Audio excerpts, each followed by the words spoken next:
ठहरो, कोई जरूरत नहीं पुलिस को मेरे दरवाजे पर बुलाने की। मगर बड़े भैया ये, मैं अभी तक मरा नहीं हूं। घर की छोटी मोटी उलझने मैं खुद सुलझा सकता हूं। साहब जी ने डांटिए, अभी का अभी डांटिए। अरे छोटी मालकिन के गहने चोरी हो गए और ये लोग हम पर शक कर रहे हैं। ये लोग सोच रहे हैं कि वो गहने हम कहीं बेचा है। रुपए कहां है कृष्णा? क्या क्या पूछा आपने साहब जी? मैं पूछ रहा हूं कि बाकी के रुपए कहां है? ये आप पूछ रहे हैं साहब जी अपने कृष्णा से? देखो, गलती हर इंसान से होती है। तुम मुझे सही सही बता दो कि गहने तुमने कहां बेचे, मैं तुम्हें कुछ नहीं कहूंगा। अब कहने के लिए बाकी क्या है साहब जी? एक छोटा सा सवाल पूछ के आपने बहुत कुछ कह दिया है साहब जी। कृष्णा, बात को आगे मत बढ़ाओ। बात आगे बढ़ चुकी है साहब जी, बात आगे बढ़ चुकी है। अब तो आप पुलिस को ही बुलाइए।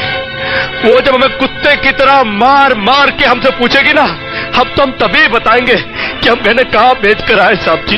मत कहो मुझे साहब जी। इसी साहब जी की इज्जत आज तुमने मिट्टी में मिला दी। क्या कुछ नहीं किया था मैंने तुम्हारे लिए, उसका मुझे दिया। अरे हट जाओ ज्योति। मेरी फैक्ट्री जलकर राख हो गई थी और मैं बर्बाद हो गया था। मुझे उतना दुख नहीं हुआ था कृष्णा जितना आज हुआ जब तुमने इस घर में चोरी की है। साहब जी, बचपन में जब हमारे माँ बाप मर गए थे ना और हम अनाथ हो गए थे ना, तब भी हमें इतना दुख नहीं हुआ था जितना दुख हमें आज हुआ है जब आपने हमें चोर कहा साहब जी। आपने हमें चोर कैसे कहा साहब जी? और ज्यादा सफाई देने की जरूरत नहीं है।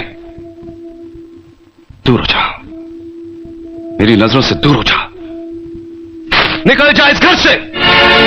अरे इस घर से ही क्या, इस गांव को ही छोड़कर चले जाएंगे। अरे मुझ जनात का क्या है, काट लेंगे अपनी जिंदगी कहीं भी।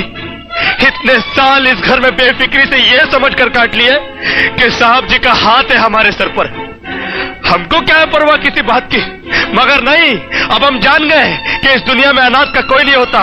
हम जा रहे हैं साहब जी और इस घर में कभी नहीं आएंगे। अभी निकल जा।